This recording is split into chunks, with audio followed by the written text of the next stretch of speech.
우리는 주일마다 이 인생의 문제, 고난, 어려움, 또 여러 가지 삶의 고통 가운데 있는 그 감옥 가운데 있는 그리스도인들이 어떻게 믿음의 열쇠로 그것을 열고 나가는가를 묵상하고 있습니다. 오늘은 이 혈루증 앓는 여인에 관한 이야기를 나누려고 합니다. 이 여인에게 감옥은 뭘까요? 그것은 12년 동안 그의 삶을 지긋지긋하게 괴롭혔던 이 병마일 것입니다. 그 병마는, 이 혈루증이라는 것은 몸에서 이 피가 계속 흐르는 여성들의 전용병인데, 이 병의 문제는 뭐냐면 그 당시 때는 몸에 피가 흐르면 그걸 부정하다고 했습니다. 그래서 지금도 이 소위 말하는 이 정글이나 밀림에 있는 원시 부족들은 이 여성들이 어떤 생리와 같은 그런 현상이 나타날 때 그 마을과 집에서 떠나서 격리된 공간에서 그게 멈출 때까지 있어야 한다는 것을 한번 본 적이 있습니다. 그만큼 부정하게 여긴다는 것은 이 12년 동안 이 혈루증을 앓던 여인은 단순히 이 병 때문에만 고통받은 게 아니라 사람들과 단절이 되고 사람들로부터 부정하다라는 비판을 받아야 되는 고통스러운 시간을 보낸 것입니다. 그러면서 그는 그 병이 낫기 위해서 아마 많은 일들을 했던 것 같습니다. 돈도 많이 썼을 것이고, 용하다는 의사는 다 다녔을 것이고, 그걸 치료할 수 있는 모든 방법들을 다 동원했지만 무엇을 해도 아무도 고치지 못하는 절망 가운데서 예수님을 만나게 된 것입니다. 그리고 그녀의 믿음이 그 병을 이겨내도록 열쇠가 되어줬다는 것입니다. 저는 이 장면을 보면서 무조건 이 소위 말하는 이 스포츠 생각이 났어요. 이런 스포츠에 보면요, 이 비디오 판독이라는 게 있습니다. 어떤 상황에 대해서 더 정확하게 이것이 소위 말하는 세이브냐 아웃이냐 이걸 확인하기 위해서 하는 게 비디오 판독인데, 보면 주로 어떨 때냐면은 이 공이 이 골 라인 혹은 커트 라인에 아슬아슬하게 들어갔거나 나갔을 때입니다. 예를 들면 배구로 친다면은 배구 힘껏 친 공이 이 끝에 이 모서리에 닿았느냐 안 닿았느냐, 살짝 빗나가면 아웃이고요, 닿았으면은 그건 세이브가 득점이 되는 것입니다.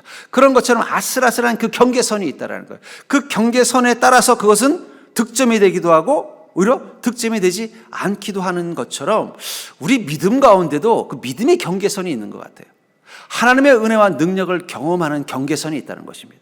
거기까지 우리 믿음이 닿으면 우린 주님의 은혜와 능력을 경험하는 것이고, 거기까지 닿지 않으면요, 아무 일도 일어나지 않는 순간을 경험하는 것이 아닌가. 그런 의미에서 이 혈루증 같은 여인에게 그 하나님의 은혜와 능력을 경험했던 경계선은 어디일까요? 바로 예수님의 옷자락일 것입니다.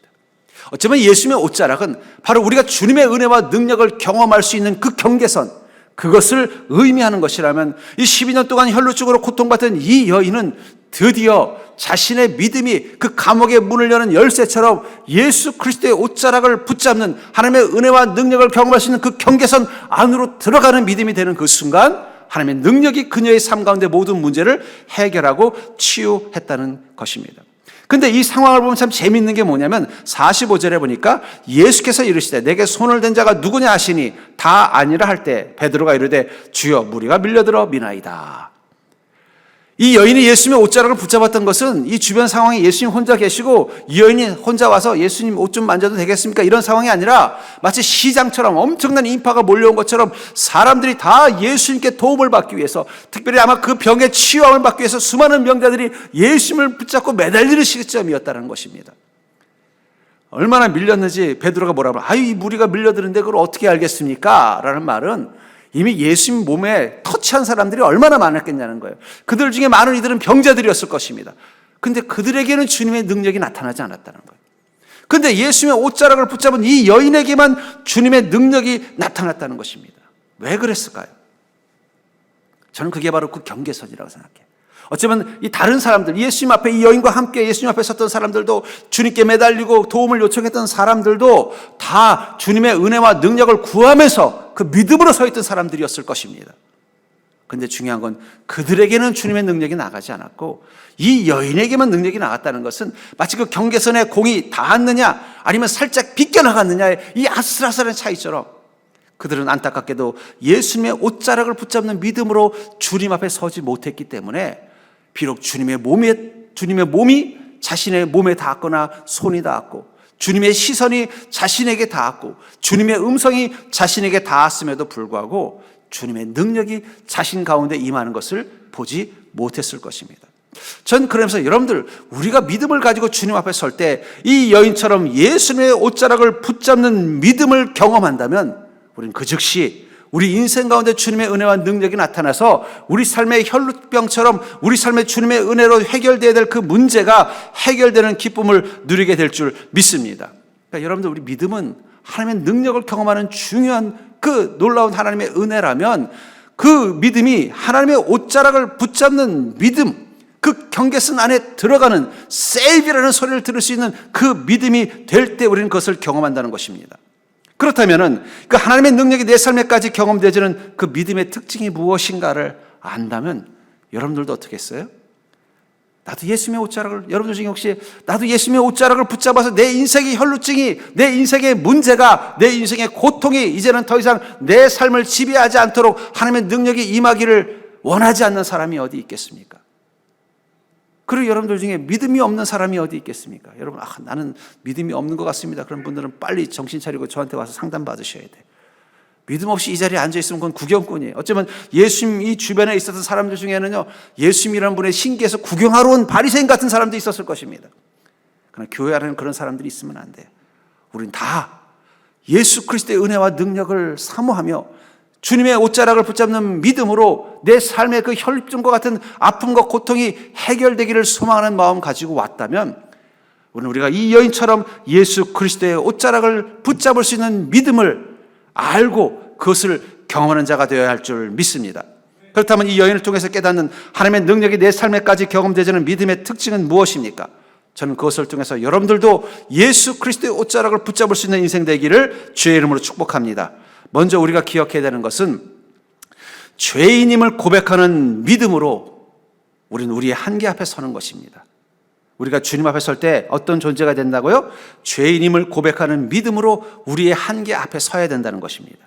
43절에 보니까 아무에게도 고침을 받지 못하더이라고 하면서 이 여인이 예수님 앞에 섰던 상황을 뭐라고 말하고 있어요? 12년 동안 이 병을 치료하려고 애를 썼지만 아무에게도 고침을 받지 못했다라는 거예요. 아마 그 여인은 이 병을 낫게 하기 위해서 별의별 짓을 다 했을 것입니다. 근데도 오히려 더 절망감과 패배감과 혹은 이것은 해결되지 않을 거라는 그런 어떤 무기력함 속에 있었을 거라는 거예요. 근데 그때가 예수님의 옷자락을 붙잡았던 시점이라는 것이 중요합니다. 만약에 예수님, 이 여인이 혈루증을 앓은 지 한 1년밖에 안 됐다면 어쩌면 예수님의 옷자락을 붙잡지 않았을지도 몰라요. 예수님 만나면 병이 낫는다더라 하고 갔는데 보니까 사람들이 얼마나 많은지 모르겠는 거예요. 괜히 내가 이 당시 때 혈루증이라는 이 병을 앓는 사람은 부정한 사람이기 때문에 접촉도 하면 안 돼요. 그러니까 이 여인이 만약에 다른 사람을 만나면 그 사람이 어떻게 돼요? 이 여인 부정한 짓을 하니까 이 여인을 오히려 벌을 할 수도 있습니다. 심지어는 돌로 쳐 죽일 수도 있는 거예요. 근데 그 다른 사람들을 부딪힌다는 거 상상도 못할 일 아니에요. 그러니까 어떻게 돼요? 그냥 먼 발치 보다가 오늘은 안 되겠네. 괜히 내가 갖다 부딪혀서 너 혈루증 앓는 여인이 어떻게 여기 와서 우리랑 부딪혀? 또 불경하다 하면은 오히려 자기한테 피해가 되니까 먼 발치서 보다가 오늘은 틀렸네. 다음 날 와서 예수님 계시면 그때 가서 부탁해야겠다 하고 돌아갔을지도 모른다는 거예요. 근데 12년 동안 아무리 애를 써도 어떤 방법을 써도 해결되는 이 문제 때문에 절망의 절망, 실패의 끝까지 가운데 오니까 이제는 방법이 없는 거예요. 무슨 일이 있어도 예수님을 만나야 된다는 그 갈급함을 가지고 주님의 옷자락을 붙잡았다는 거예요. 전 그래서 그리스도인에게 절망이 아닌 이유는요, 우리의 인생에 완전히 내 힘으로는 도저히 해결할 수 없다라는, 내 해결의 능력이 제로라는 그 순간 우리는 예수님의 옷자락을 붙잡을 수 있는 용기가 생기는 것입니다. 왜냐하면 예수님의 옷자락을 붙잡을 수 있는 우리 믿음의 손은요, 손에 힘이 다 빠져야만 잡을 수 있기 때문에. 여러분, 이 손이라는 것은 우리 삶을 지키는 데 중요한 도구입니다. 그래서 힘이 있어야 돼요. 그래서 우리 속담에 이런 말이잖아요. 숟가락 들 만한 힘이 있어도, 그러니까 여러분 뭘 하더라도 뭐예요? 최소한 숟가락이라도 들 만한 힘이 있어야만 뭘 할 수 있다라는 거예요. 근데 예수님의 옷자락은 어떤 손이 붙잡을 수 있느냐? 숟가락을 붙잡을 힘도 없어야만 예수님의 옷자락을 붙잡을 수 있다는 거예요. 내 힘으로, 내 능력으로는 아무것도 할 수 없다는 사실을 깨달았을 때 비로소 우리는 예수님의 옷자락을 붙잡을 수 있게 된다는 것입니다. 마가복음 5장 28절에 보면 이 사건 가운데서 이 여인이 왜 예수님의 옷자락을 붙잡을 수밖에 없는지 이렇게 말하고 있습니다. 이는 내가 그의 옷에만 손을 대어도 구원을 받으리라 생각함일러라. 이 여인이 왜 예수님의 옷자락을 붙잡았다고 말하고 있어요? 내가 예수님의 옷만 붙잡아도 나을 거라는 생각을 했다라는 거예요. 마음의 힘이 있었다는 거예요. 믿음의 힘이 있었다는 거예요. 근데 재미있는 건 여기 예수님 주변에 너무나 많은 사람들이 예수님께 치유받기를 원해서 예수님께 매달리기도 하고 붙잡기도 하고 주님 주님 나 좀 봐주십시오라고 외쳤던 사람들은 왜 아무런 주님의 능력도 경험하지 못했을까요? 왜 그들은 이 생각을 못했을까요? 예수님의 옷자락만 붙잡아도 내 병이 날 거라는 생각을 아무도 안 했을까요? 왜 이 여인만 했을까요? 다른 사람들은 어떻게 생각했어요? 주님 우리 집에 와서 내 병을 낫게 해주십시옵소서. 이 야이로 회당장의 아버지 야이로 회당장처럼 주님 내게 말씀해 주십시오. 네 병이 나을 거라고 말씀해 주십시오. 주님 내게 손을 얹어서 아픈 곳에 손을 얹어서 치료해 주십시오. 그래야만 내 병이 낫겠습니다 라는 생각을 했을 것입니다. 그랬기 때문에 어떻다는 거예요? 내가 예수님의 옷자락만 붙잡아도 내 병이 나을 거라는 생각을 못한 것입니다. 그 말은 다른 말로 표현하면은 이 여인은요, 내가 주님 할 수 있는 것은 주님의 옷에 손을 대는 것밖에는 할 수 없습니다라는 생각이라. 왜냐하면 지금 자기의 상황은 아무것도 할 수 없기 때문이에요. 여러분들 우리 그리스도인이 우리 인생에 마치 이 12년 동안 혈루 쭉 앓던 이 여인처럼 내 힘으로는 아무것도 할 수 없는 절망의 시간을 경험할 것입니다. 근데 그때 내 안에 믿음이 있다면 그 믿음은 내게 뭐라고 말씀하냐면 그렇다면 네가 왜 이러고 있니? 지금이야말로 예수님의 옷자락을 붙잡아야 될 때가 아니야? 우리 인간의 이 어리석은 이 의지라는 손, 생각이라는 손은요, 숟가락들만 힘만 있어도 주님의 옷자락을 붙잡을 생각을 안 하는 거예요. 다른 걸로 내 인생의 문제를 해결하고 싶어 하는 것입니다. 근데 어느 순간 나는 어떻게 해도 이 문제를 해결할 수 없다는 절망의 밑바닥이 되어서야 내 마음 가운데 내가 왜 이러고 있지? 예수님의 옷자락을 붙잡으면 되는데 이 여인만 그 생각을 했다는 거예요. 근데 제가 보면 실제로 하나님의 은혜와 능력이 내 삶 가운데서 나타날 때 보면은요, 먼저 첫 번째가 뭐냐면 내 안에 음성이 들립니다. 믿음이 주는 음성이 있다는 거예요. 제가 이 어릴 적에 초등학교 6학년 때 오랫동안 축농증으로 고생을 했습니다. 그 축농증이 기도 한번 딱 받고 그냥 단번에 나은 사건이 있었어요. 제 다니던 저희 어머님이 다니던 기도원이었는데, 뭐 기도원에 6학년짜리가 뭐 기도해봤자 얼마나 기도하겠습니까? 그냥 엄마 따라 놀러 간 거죠. 뭐 엄마가 갔다 오면 용돈 준다 그러니까 간 거예요. 근데 그날따라 내 마음속에 음성이 들리는 거예요. 너 이걸 가지고 손을 코에 얹고 기도하면 하나님이 낫게 해주실 거야. 제 마음속에 그 음성이 들리더라고요. 그래서 제가 그렇게 했어요. 제가 그 기도를 몇 년 전부터 이제 어머니랑 방학 되면 이제 같이 갔어요. 저희 어머님은 저를 목회자로 만들고 싶은 그런 소모형이 있으셨기 때문에 저를 일부러 데리고 다니셨던 것 같아요. 그때는 그런 생각도 해본 적도 없고 빨리 언제 끝나나 끝나고 밥 먹어야 되는데 그 생각만 하고 있었고 눈치 보고서 나가가지고 골목에 있는 다른 애들이랑 놀기나 했는데 그날따라 내 마음 가운데 그 음성이 들리는 거예요. 야, 너 코에다 손을 얹고 기도하면 하나님 네 축농증 고쳐주신대. 그래서 제가 그 음성 듣고 손에다 코를 얹고 기도했더니 갑자기 코에서 피가 팍 쏟아지는 거예요. 그래서 급하게 화장실에 갔어요. 화장실 가서 코피를 얼마나 흘린지 몰라요. 저희 어머님이 예배가 끝났는데도 안 오시니까는 야, 너 왜 안 와? 그랬더니 보니까 그냥 코에다 수지를 그냥 잔뜩 메고서 코피가 안 멈춰가지고. 그리고는 일주일간 코피가 매일 아침마다 그냥 막 한 컵씩 흘렸어요. 그러더니 축농증이 순식간에 사라져 버렸어요. 제 마음 가운데 어떤 마음이 생겼어요? 야, 하나님께 이 코 놓고 기도해. 이 여인이 그냥 이 은혜를 받은 게 아니라 그녀의 믿음 속에 어떤 마음이 생긴 거예요? 왜 너 이러고 있니? 아유, 예수님 나 좀 봐주세요.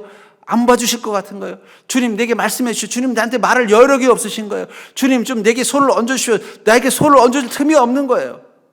주님 우리 집으로 초청하려고 해도 이미 회당장 야이로 집으로 가고 계신 중이에요. 아무것도 할 수 없는 거예요. 절망의 그 시간 한가운데 내 마음에서 성령의 음성이 들리는 거예요. 너 왜 그러고 있니? 너 예수님의 옷자락은 붙잡을 수 있잖아. 그 옷자락만 붙잡아도 네 병이 나을 거야. 그 음성이 그녀를 알고 예수님의 옷자락을 붙잡게 한 것입니다. 그 순간 그의 병이 즉시 나았습니다. 그리고 주님 뭐라고 말씀하세요? 안심하라. 내 믿음이 너를 구원하였느니라. 아까도 말한 것처럼 이 무리 중 누구도 왜 예수님의 옷에만 손을 대도 그 병이 나을 거라는 생각을 못했을까요? 어쩌면 그들은 자기 인생의 절망의 밑바닥까지 가지 못한 것인지도 몰라요. 예수님 아니면 안 된다는 그 절박함까지 가지 못한 것입니다. 그랬기 때문에 그들은 그 음성까지 듣지 못한 것입니다. 저는 그래서 여러분들, 우리에게 필요한 게 뭘까요? 실패와 절망의 밑바닥에서 우리에게 필요한 것은 바로 우리 마음의 손가락이 예수 그리스도의 십자가를 붙잡으면 내 인생의 이 문제로부터 일어날 수 있다는 그 믿음을 가져야 된다는 거예요. 여러분, 물에 빠진 사람은 뭐라도 붙잡고 싶다고요? 지푸라기라도. 절망이 그 나를 지켜줄 수 없는 지푸라기라도 붙잡게 한다면 내 인생의 절망과 고통 속에서 우리가 붙잡을 수 있는 것은요, 십자가 한 번뿐인 것입니다. 그것은 다른 말로 표현하면 예수님께 집중하는 것입니다. 내가 아무것도 할 수 없는 죄인임을 고백할 때, 그때 우리는 비로소 어떻게 돼요? 믿음의 손을 열어서 예수 그리스도의 십자가를 향해서 내 손을 내밀면서 주님 그 자비로 나를 도와주셔서 기도하게 된다는 거예요. 요한일서 5장 4절부터 5절에 보면은 무릇 하나님께로부터 난 자마다 세상을 이기느니라. 세상을 이기는 승리는 이것이니 우리의 믿음이니라. 예수께서 하나님의 아들이심을 믿는 자가 아니면 세상을 이기는 자 누구냐. 여러분들, 이 하나님께로부터 난 주님의 그 자녀가 된 우리가 이 세상을 이긴다고 하는 이 세상은 어떤 곳이에요? 추상적인 세상이 아닙니다. 여러분들이 지난 한 주간 살아온 인생을 말하는 거예요. 거창한 세상이 아니라 여러분들이 온 몸으로 감당해야 됐던 여러분들의 인생이라는 그 세상. 근데 이 세상을 이기는 승리는 이것이 무엇이라고요? 우리의 믿음이라. 나는 내 힘으로는 아무것도 할 수 없기 때문에 나는 예수 그리스도의 옷자락이라도 붙잡을 수밖에 없다라는 그 믿음이 우리 인생, 이 치열한 세상을 이기는 승리의 비결이라고 말하고 있다는 것입니다. 예수께서 하나님의 아들이심을 믿는 자가 아니면 세상을 이기는 자는 누구냐. 이 여인도 그랬을 것입니다. 사람들이 막 예수님 옆에서 예수님, 선생님, 우리 집에 와서 우리 아이를 낳게 해주십시오. 주님 내게 손만 한 번 좀 얹어주십시오. 주님 내게 병이 나으라고 말씀해 주십시오. 거기에 감히 끼지 못하던 이 여인의 마음 가운데 무엇이 있었을까요? 지금 내 앞에 계신 분은 하나님이셔. 하나님이신데 그 하나님이 굳이 꼭 내게 말씀하지 않으셔도, 하나님이 굳이 내 집에 오지 않으시더라도, 하나님께서 내게 관심을 갖지 못하더라도 내가 주님의 옷자락만 붙잡아도 내 병이 나을 거라는 그 믿음의 힘이 생겼다라는 거예요.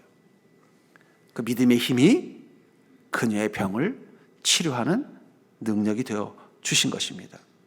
전 그러면서 사랑하는 성도님들, 지금 우리에게 필요한 건 무엇입니까? 바로 믿음의 음성. 우리 마음 가운데 예수님의 옷자락만 붙잡아도 너의 문제는 해결돼. 그 음성이 더 중요하다는 거예요. 저도 또 한 번은 우리 이 중고등학교 사역을 할 때였어요. 그 사역하던 몇 번 제가 예화로 들었습니다만, 거기 중고등학교 사역할 때 내가 맡았던 이 중고등부에 아주 고약한 녀석이 하나 있었어요. 좀 바깥에서 맨날 애들하고 싸우고 좀 돈도 좀 뜯고 일진 같은 녀석이었어요. 교회 와서도 이 녀석은 와서는 자꾸 막 예배 분위기 흐리고 또 바깥에서 막 좀 어린애들 괴롭히기도 하고 그러는 거예요. 근데 걔를 어떻게 할지 못하는 게 또 걔 부모님이 또 우리 교회 집사님이셨어요. 그래 얘를 어떻게 할지도 못하고 그냥 아주 골치 아픈 녀석이었어요. 그러니까 저도 이제 그 사역을 하면서 아주 그 녀석 때문에 골머리가 아팠는데 한 번 이제 어떤 시골 교회에 이제 자체 수양회를 가는 거예요. 예, 근데 이제 그날따라 그 녀석이 따라가도 평소 때는 안 가던 녀석인데 따라간 거예요. 따라가서 이제 같이 가는데 갑자기 성령님이 제 마음 가운데 막 부담을 주는 거예요. 뭐냐면 걔를 좀 애들 앞에 세우고 회개를 시키라고 하는 거예요. 그래서 제가 속으로 하나님, 쟤를 잘 알잖아요. 제가 이리 오라고 해서 올 애도 아니고 회개하라고 해서 회개할 애도 아닙니다. 괜히 그렇게 제가 했다가 말 안 들으면 애들 앞에서 제가 뭐가 되겠습니까? 이거 안 돼요. 그런데 계속 부담을 주는 거예요, 성령님. 그리고 이제 집회가 이제 잘 끝나고, 이제 강사 모집 집회가 끝나고, 제가 강사도 아니고 이제 저는 이제 그 강사 집회에 인도하는 이제 같이 간 이제 인솔자로 이제 간 건데, 끝나고 이제 마무리하고 이제 집에 가려고 짐을 싸고 있는데 계속 그때까지 성령님이 제 마음에 부담을 주는 거예요. 그래서 안 되겠다 싶어서 딱 입고는 걔 좀 이리 나오라 그래라. 아니라 보니까 벌써 바깥에서 배배하고 있는 거예요. 오라 그래라 해서 데리고 왔어요. 그래서 앉혀놓고 내 앞에 서보게 해놓고는 오늘 성령님께서 네가 얘들 앞에서 자신의 죄를 회개하라고 말씀하셨다. 그래 너의 죄를 좀 회개해라. 그래놓고 저는 막 걱정이 태산 같은 거예요. 얘가 나 죄 없어요. 내가 왜요? 이래버리면 이거 어떻게 이거 어떻게 수습하나 막 걱정이 되는 거예요. 근데 얘가 갑자기 대뜸 하는 말이 그렇잖아도 아까부터 전사님 나 이거 시킬까 봐 걱정하고 있었다는 거예요. 깜짝 놀랐어요. 성령님이 벌써 그 아이의 마음 가운데 있었던 거예요. 그러더니 자기의 죄를 막 울면서 고백하는 거예요. 그런데 또 성령님이 또 부담을 주는 거예요. 한 사람 한 사람 앞에 세우고 회개시키라는 거예요. 그래서 한 사람 한 사람 앞에서 회개시켰는데 한 명 한 명 다 회개해서 원래 짐 싸가지고 서울로 올라가려고 하다가 한 3시간을 더 했어요. 애프터를 3시간을 더 했어요. 그 출발이 어디냐면 제 안에 너 왜 이러고 있니? 너 예수님의 옷자락만 붙잡아도 네 병이 나아. 그 성령님의 음성이 들렸을 때 그 일이 난다는 거예요. 제가 지금 요즘 기다리고 있습니다. 성령님이 야 너 뭐하고 있냐? 이 서정교회 한 사람 한 사람 앞에 세워놓고 회개시켜라. 그 부담 주면 내가 시키려고 하는데 성령님이 그 부담을 아직 안 주셔가지고 기다리고 있습니다. 그러니까 여러분들 우리가 우리 인생에 가장 절망이 돼서 더 이상 내 손으로는 숟가락 하나도 들 수 없을 만큼 내 능력과 의지에 대해서 실망감과 실패가 하나는 죄인일 뿐입니다. 내 한계를 경험하는 그 순간 내 안에 믿음에서 음성이 들리기 시작한다는 거야. 왜 이러고 있니? 너 지금 예수님의 옷자락은 붙잡을 수 있잖아. 너의 손으로 이 문제를 해결할 수 있는 어떤 능력도 없지만 예수님의 옷자락을 붙잡을 수 있는 힘을 있잖아. 지금 예수님의 옷자락을 붙잡을 때야. 그 순간 주님의 능력이 우리 삶 가운데 임하는 것입니다. 그렇기 때문에 우리는 죄인임을 고백하는 게 필요하다. 죄인임을 고백한다는 건 뭐예요? 나는 연약한 자요. 나는 아무것도 아니며 내 힘과 능으로는 내가 주님 앞에 온전히 설 수 없는 존재입니다. 주님의 은혜가 아니면 나는 아무것도 할 수 없습니다라는 그 고백이 우리 마음 가운데서 예수 그리스도의 옷자락을 붙잡을 수 있는 믿음을 갖도록 만들어 줄 것입니다. 두 번째로, 그렇기 때문에 우리는 우리 인생을 바꿀 능력은 오직 예수님으로부터 나옴을 믿고 사는 삶이 필요하다는 거예요. 우리가 죄인이고 내 힘으로는 아무것도 해결할 수 없는 그런 연약한 존재인 것을 고백한 다음 우리는 우리 인생을 바꿀 능력은 오직 하나님으로부터 나옴을 믿고 사는 믿음이 필요하다는 것입니다. 46절을 보시면 예수께서 이르시되 내게 손을 댄 자가 있도다. 이는 내게서 능력이 나간 줄 알미로다 하신대. 이 하나님의 능력을 내 안에서 임한 것을, 하나님의 능력이 내 안에 임한 것을 경험했던 이 여인, 그 순간 어떻게 됐어요? 즉시 그 안에 병이 치료됐다는 것입니다. 마치 스위치를 켠 것처럼. 어쩌면 우리가 주님의 은혜를 경험하는 데 있어서 가장 중요한 믿음은, 그 믿음의 능력은 마치 그 경계선 안에 이 닿는 옷자락을 붙잡는 그 믿음은 바로 그 스위치를 켜는 것과 같은 것입니다. 여러분, 우리는 믿음에 대해서 마치 우리가 어떤 비법을 아는 것처럼 생각하시면 안 돼요. 여러분, 믿음은 비법이 아닙니다. 비법이라는 건 뭐예요? 내가 그 믿음을 가지고 이렇게 하면은 주님의 은혜를 언제든지 원하는 대로 누릴 수 있다는 자기 통제력을 가지고 있다고 생각하는 것입니다. 근데 믿음은 그런 게 아니에요. 근데 믿음이 그런 비법이 딱 하나 있긴 있어요. 큰 믿음의 비법이 있습니다. 어떨 때만 쓰이는 비법이냐? 십자가를 감당하는 능력. 거기에는 믿음의 비법이 있어요. 쉽게 말하면 큰 믿음을 가진 사람은 어떤 사람이에요?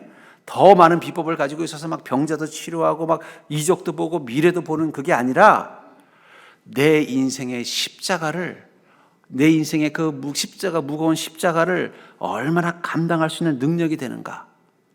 그것은 그 믿음의 비법이에요. 나머지 그 믿음의 비법이 아니라 마치 스위치 같은 것입니다. 여러분, 이 전기불이 이렇게 환하게 들어오는 것은 저 뒤에서 스위치를 켰기 때문이에요. 그렇다고 해서 그 스위치가 전기를 만드는 건 아니에요. 스위치는 어떤 역할을 하는 거예요? 이 발전소에서 나오는 전기가 이 전구까지 닿을 수 있도록 선이 있는데 그 선이 온전히 닿아야만 불이 들어오는 거잖아요.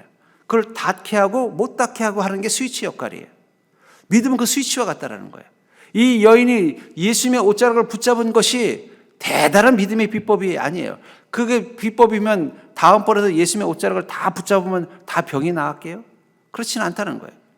그것은 스위치와 같은 것입니다. 주님의 은혜가 내 삶 가운데 경험될 수 있도록 내 믿음이 예수님의 옷자락을 붙잡는 그런 믿음, 그 주님의 은혜를 경험하는 믿음이라는 거예요.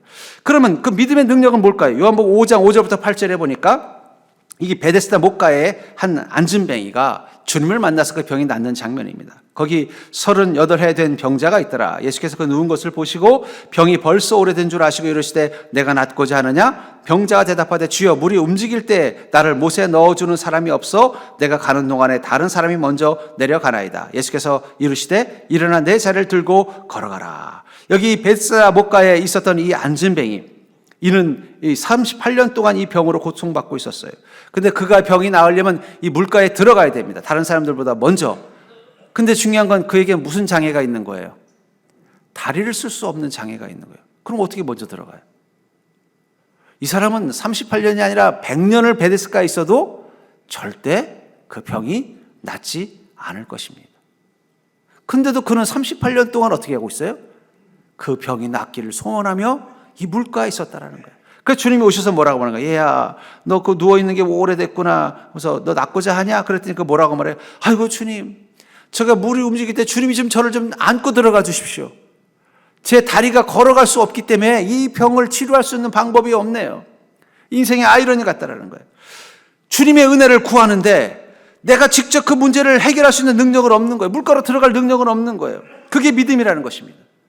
여러분, 믿음이 우리의 병을 치료하는 능력이 아니에요. 믿음의 능력은 무엇입니까? 주님이 우리 인생 가운데 오시기를 기다리는 게 믿음의 능력이라는 거예요. 이 베데스다 목가에 있었던 이 사람은 38년 동안 자기의 병이 낫기를 원하면서 주님께서 내 병을 낫게 해줄 거라는 믿음을 가지고 있었습니다. 그러나 그 믿음 가지고 그 물가에 들어갈 수는 없었다는 거예요. 그러자 그에게 누가 오셨어요? 예수님께서 오셔서 그를 친히 병을 낫도록 일으켜 세워졌다는 거예요. 전 그러면서 큰 믿음, 바로 내 인생을 바꿀 수 있는 능력이 오직 하나님부터 나옴을 믿고 사는 큰 믿음은 무엇을 해야 될까요? 내가 이 믿음을 가지고 어떻게 살아야 되냐가 아니라 그 믿음을 가지고 날마다 하나님 앞에 서는 게 믿음이라는 거예요. 큰 믿음은 무슨 방언을 하고 병자를 낫게 하고 예언을 하고, 물론 그것은 믿음의 능력 중에 하나입니다. 그런데 주님이 그 믿음의 능력을 준 또 다른 목적이 있어요. 그걸 더 많이 하는 게 큰 믿음이 아니라 주님 앞에 설 수 있는 믿음. 12년이든 38년이든 내 몸의 병을 낫게 하기 위해서 주님 앞에 섰던 이 병자들처럼 내 삶의 문제를 주님이 해결해 주기를 소망하면서 주님 앞에 언제나 서 있을 수 있는 이 믿음이 큰 믿음이라는 거예요. 저희 교회 마당에 보면은 이 감나무 2개가 있습니다. 그 중에 하나가 몇 년 전에 이 싹이 잎이 안 나온 적이 있었어요. 그래서 이거 죽었나 보다. 그래서 이거를 뿌리가, 나무는 커지고 뿌리가 약해서 죽었나 보다 해서 이거를 캐내야 되나 말아야 되나 이런 고민을 한 적이 있었습니다. 근데 이제 그런 고민만 하고는 그냥 한 해를 그냥 지나갔어요. 근데 다음에 봄에 싹이 나더라고요. 1년 동안 죽은 나무처럼 잎싹이 하나 없었던 그 녀석이 1년 후에 싹이 나는 거예요. 그러더니 다시 감이 열리기 시작하는 거예요. 지금 가보시면 알겠지만 감이, 대봉이 이렇게 열려 있습니다. 그 제가 그걸 보면서 아니 이 녀석이 1년 동안 죽은 줄 알았던 이 나무가 어떻게 1년 동안 그렇게 진짜 싹 하나 못 나고 죽은 줄 알았던 이 나무가 다시 살아나서 이렇게 감을 주렁주렁 열었을까? 비결이 뭐예요? 그 자리에 여전히 뿌리를 내리고 기다리고 있었던 거예요. 주님의 은혜가 임하기를, 하늘의 은혜가 임하기를 기다린 거예요. 몸에서는 병이 있었겠고 힘들었겠지만 견뎌낸 거예요. 남들이 보기엔 아이고 죽었어, 이거 잘라내야 돼 하는 그 시간을 어떻게 한 거예요? 여전히 뿌리를 포기하지 않고 땅에다 박고 두 손을 포기하지 않고 하늘을 향해 올린 것입니다.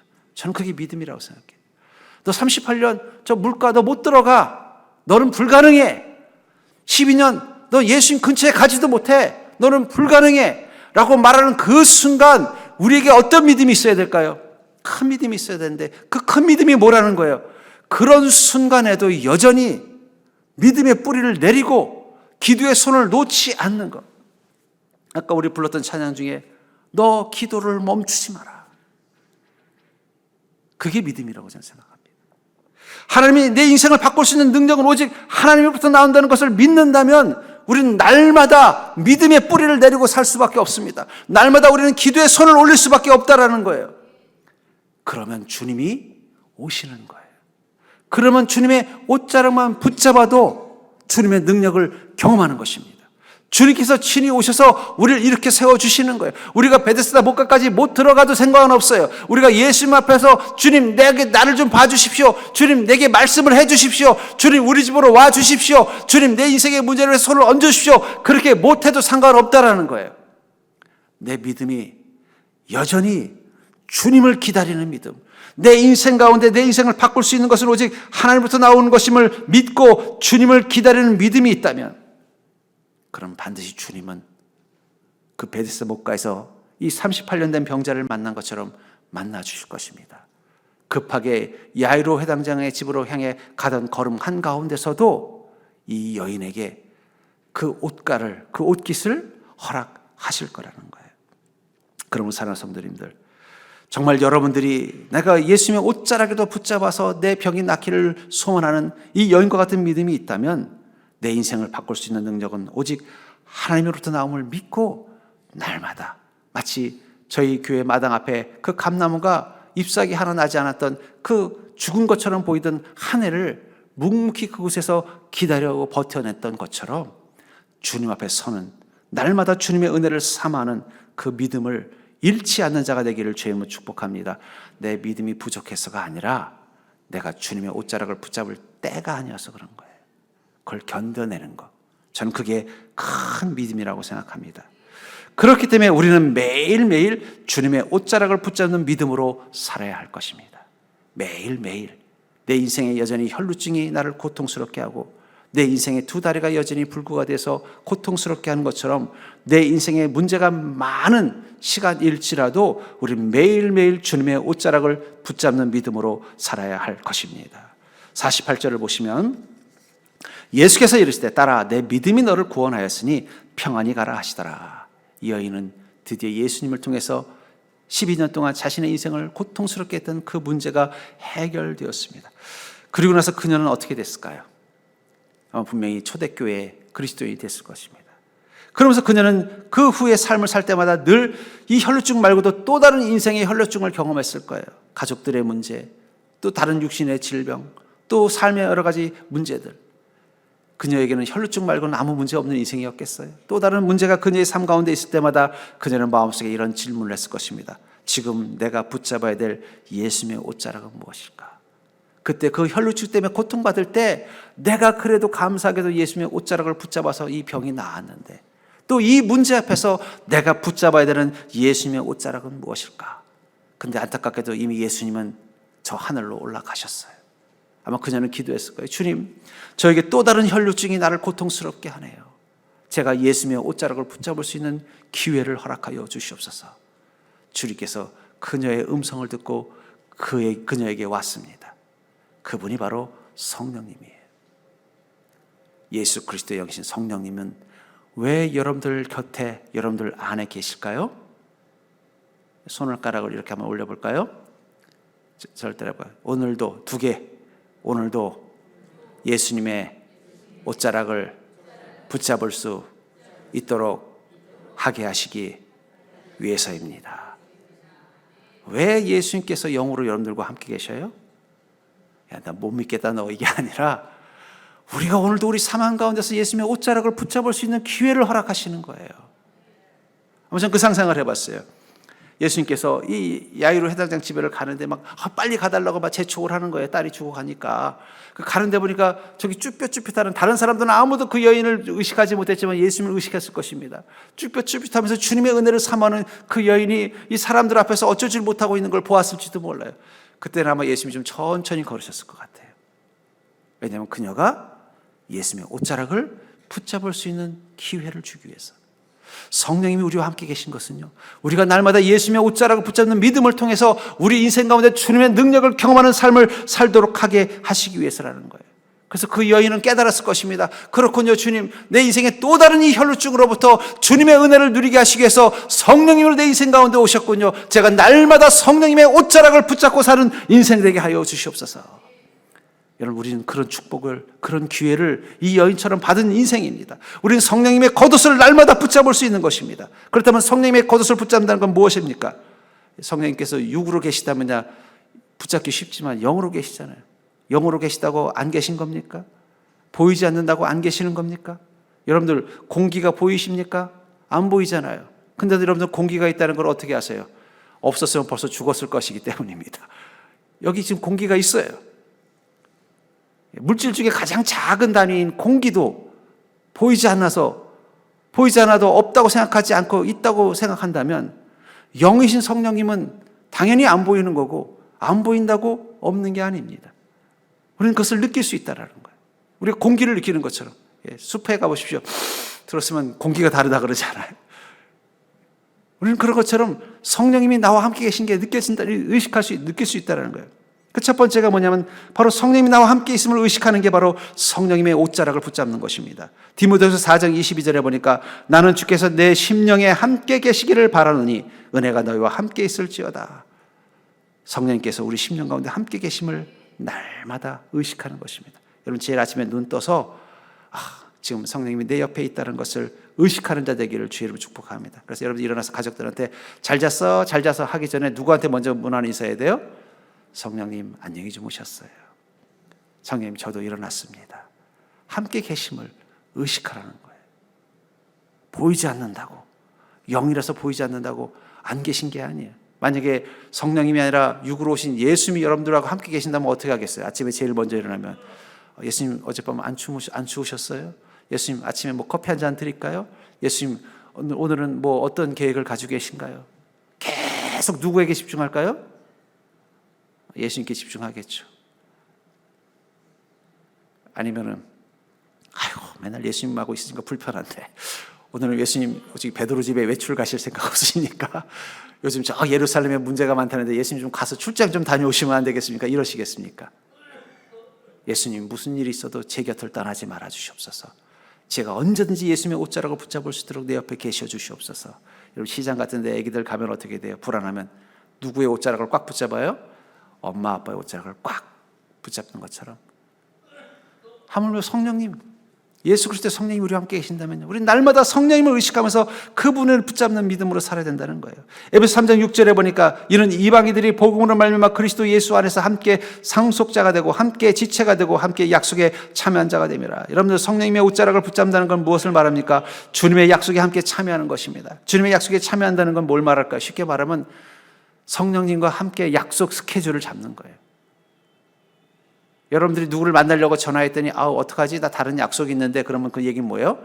그 사람은 다른 사람 만날 계획이 있다는 거잖아요. 그러니까 여러분 그리스도인은 매일매일 누구랑 약속을 잡아요? 성령님과 약속 잡으셔야 돼요. 다른 사람을 만나더라도 성령이가 먼저 선약을 하고 그 자리에서 만나는 게 중요하다는 거예요. 전 여러분들이 날마다 성령님과 약속 잡는 스케줄이 있기를 주의로 축복합니다. 그게 붙잡는 거라는 거예요. 성령님과 함께 동행하고 성령님이 관심 있는 곳에 함께 가는 것입니다. 그리고 무엇보다도 요한복음 15장 5절에 보니까 나는 포도나무에 너희는 가지라. 그가 내 안에 내가 그 안에 거하면 사람이 열매를 많이 맺나니 나를 떠나서는 너희가 아무것도 할 수 없습니다. 성령님의 옷자락을 붙잡는다는 것은 성령님에게 밀접하게 붙어 있는 것입니다. 마치 나무에 가지가 붙어 있는 것처럼. 여러분들 열매는 가지가 맺는 게 아니에요. 열매는 나무가 맺는 것입니다. 가지는요 마치 수도꼭지 같은 역할을 하는 거예요. 수도꼭지에서 물이 잘 나오려면 어떻게 해야 돼요? 상수도 안에 수도꼭지가 잘 붙어 있어야 되는 거예요. 우리가 주님 앞에 잘 붙어 있으면 우리에게서 주님의 능력의 열매가 자연스럽게 맺어지는 것입니다. 우리가 맺으려고 애를 쓰는 게 아니에요. 우리는 어디에 애를 쓰는 거예요? 주님의 옷자락을 꽉 붙잡는 믿음으로, 주님 앞에 있기를 원하는 믿음으로 서 있기만 하면 된다는 거예요. 그럼 주님 앞에 붙잡힌다는 건 뭐예요? 주님의 이끄심 앞에 순종하며 나가는 것입니다. 보통 이게 아침에 보면은 이렇게 동네에 보면은 강아지 끌고 산책하시는 분들이 있어요. 그럼 어떤 분들은요 자기 몸집만큼 큰 강아지 2마리를 끌고 가는 분들이 있어요. 근데 보면 끌고 가는 게 아니라 끌려가더라고요. 제가 보면서 누가 주인인지 모르겠다. 예수님께서 우리의 주인 되신다면 우리는 누가 끌고 가셔야 돼요? 성령님이 끌고 가시는 대로 가야죠. 무엇보다도 성령님의 옷자락을 붙잡는다는 것은 성령께 집중하며 사는 것입니다. 우리는 누구에 집중할까요? 우리는 하나님께 늘 집중하며 살아야 된다는 거예요. 우리 찬양 중에 보면은 주의 손에 나의 손을 포개고 오라는 찬양이 있습니다. 그 가사에 보면은 주 보혈 날 정결케 하고 주 보혈 날 자유케 하니 주 앞에 나 예배하는 이 시간 나의 모든 것을 주께 드리네. 주의 손 날 위에 찍이셨고 주의 발 날 위에 박히셨으니 이제는 내가 사는 것이 아니요 오직 주를 위해 사는 것이라. 주의 손에 나의 손을 포개고 주의 발에 나의 발을 포개어 나 주와 함께 죽고 또 주와 함께 살며 영원토록 주 위에 살리라.